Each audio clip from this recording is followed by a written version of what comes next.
노동유연화라고 하면은 굉장히 부정적으로 인식이 되고 그 주된 내용이 근로조건 악화를 가져온다고 생각하고 있기 때문에, 그런데 노동 숙련 친화적 유연화 이런 주장을 하셔가지고 굉장히 흥미로운 이런 주장이라고 생각하게 됩니다.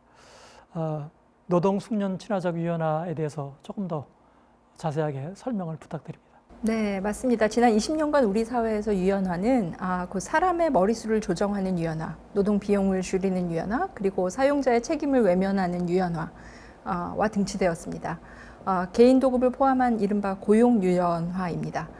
그리고 고용 유연화는 비정규직의 확산과도 등치되었습니다. 지난 20년간 노동시장 이중구조, 그리고 노동시장의 불평등 심화를 우려하는 많은 논의와 정책 도구에도 불구하고 유감스럽게도 비정규직은 줄어들지 않았고 또 그 복잡성은 크게 증가해 왔습니다. 복잡성의 핵심은 제도에 손이 닿지 않는 고용관계와 일감계약 혹은 노무계약 사이 애매한 영역의 증가입니다. 이제까지 비정규직의 렌즈를 국한해서 이를 축소시키겠다는 단순하고 인위적인 정책은 그다지 실효를 보지 못한 것 같습니다.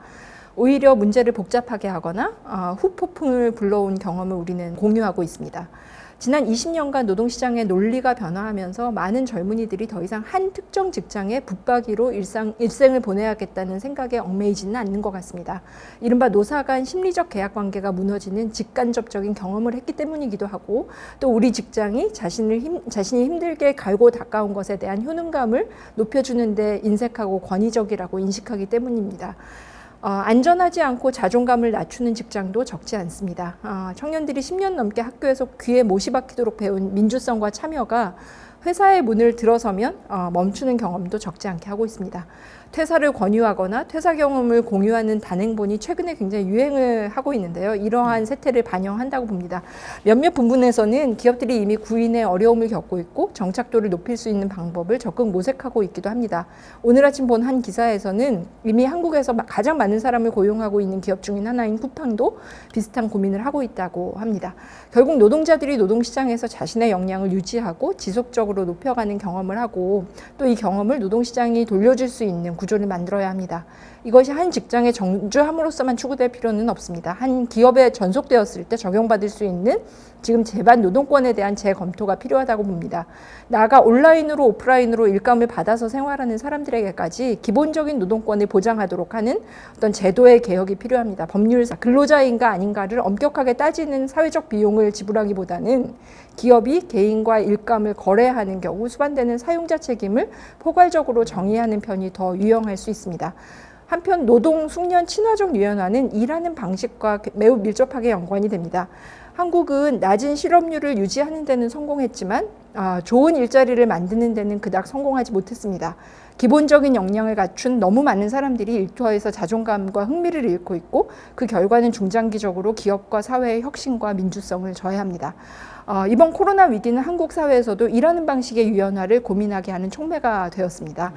최근 발간된 경제활동 인구보고서에 따르면 유연근무를 경험한 노동자는 20%에 미치지 못하지만 그럼에도 불구하고 재택근무의 경험이 사회 전반에 미친 영향, 화두는 매우 큽니다. 이는 단순히 재택을 일회적으로 할 것인가 아닌가 문제가 아니라 일하는 방식의 전면적인 개편을 의미합니다.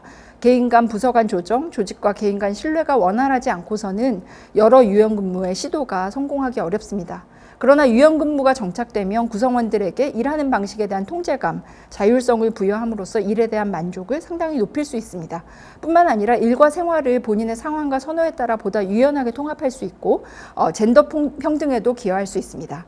여러 연구가 이미 실증을 하고 있습니다. 반대로 노동자가 통제력을 발휘할 수 없을 때는 과노동, 고립감 이런 문제를 발생시킬 수도 있습니다. 결국 보다 노동 친화적인 일하는 방식의 유연화를 위해서는 노동자의 교섭력과 협상이 중요합니다. 노동조합이 새롭게 의제를 설정해야 되는 그런 영역입니다. 마지막으로 숙련 친화적인 유연화가 필요합니다. 기본 역량이 뛰어난 인력 구조를 가지고 있는 우리 경제가 앞으로 지속 가능성을 확보하기 위해서는 새로운 숙련을 고민하지 않을 수 없습니다. 그 책임을 개인에게 맡길 경우 다양한 지점에서 시장 실패, 낭비가 초래됩니다. 결국 일터가 변해야 합니다. 그러나 우리 일터는 극히 일부를 제외하고는 저비용, 저숙련에 너무 길들여져 있습니다. 정부 정책도 이런 기업을 연명시키는 데 많은 돈을 쏟고 있는 거 아닌가 하는 의구심이 있습니다. 앞으로 혁신은 단지 기술에 기반한 스마트 팩토리 같은 것들을 건설하는 데서 오지 않습니다. 기술과 사람, 숙련을 여하이 결합시킬지를 고민해야 하고 이는 기업이 보다 적극적으로 유연한 생산, 유연하고 참여에 기반한 노동의 결합을 고민할 때 가능하다고 생각합니다. 이 모든 것을 가능하게 하는 것은 결국 노동자의 교섭력과 신뢰에 기반한 협상의 장입니다. 유연화는 양날의 칼을 가지고 있고 이를 노동과 숙련 친화적, 나아가 노사가 공생할 수 있는 구조로 만들 수 있는데 가장 필요한 것은 사회적 대화 혹은 노사 간의 대화라고 할 수 있습니다. 고맙습니다. 감사합니다.